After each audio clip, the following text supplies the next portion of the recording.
Hi everyone, welcome back to a new episode of How to Log In.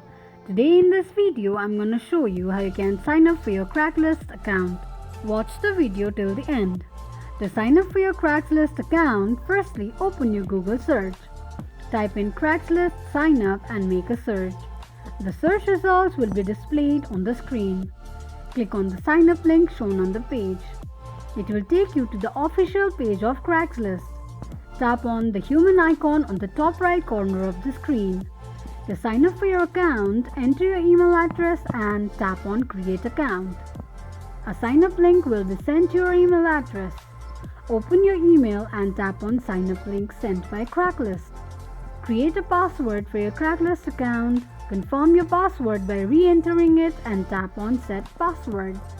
Click on Show option to check if you have entered your password correctly or not. This is how you can sign up for your Craigslist account quickly and easily just in few steps.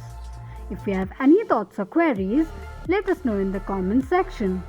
Don't forget to subscribe to our channel. Also press the notification bell icon so that YouTube will notify you whenever we post a new video. I hope this video was helpful to you.